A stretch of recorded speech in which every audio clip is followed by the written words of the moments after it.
Il-Kummissjoni Żgħażagħ Bassjaniżi fiħdan l-Għaqda tal-Armar San Sebastian qed ittella l-Festival Lejl f'Casal Fornaro għat 12 sena konsekuttiva nhar is-Sibt li ġej. Attività li għandha lan li tilħaq il-familja kollha kif sqarret is-Segretarja tal-Kummissjoni Sara Camilleri. Ħajkun hawn wirijiet ta' karozzi klassiċi, ħajkun hawn wirijiet tal-arti. Din is-sena ħloqna kunċett ġdid ta' street food fejn triq il-kunċizzjoni waħda mit-toroq prinċipali tal-attività ħatkun b'tapit ta' tajd matul it-triq, koloriti u taħta ħajkun hemm stalls bl-ikel Mediterranju ovvjament dejjem mbagħad norbtuh mal-ħobs li hija il-focus ta' ħal-qormi.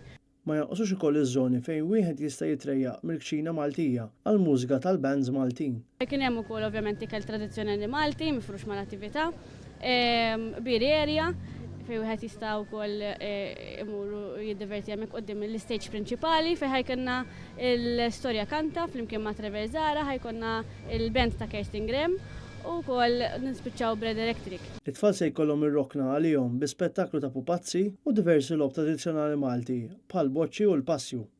Ma' dawn tingħaqad il-banda Pinto li f'Masbed ma' diversi banet oħra se jallegraw il-pubbliku preżenti bil-marċi birjużi. Dan il-festival li qed jittella bil-kollaborazzjoni tal-Kunsill Lokali ta' Ħalqormi se jagħti omaġġ lill-mibki Renzo Gawċi permezz sawirja fil-Gazin Pinto ta' diversi bċejjex ta' arti li ħarġu minn idu, minn arti sagra sa diversi opri tal-armar li ħadem għal-festi.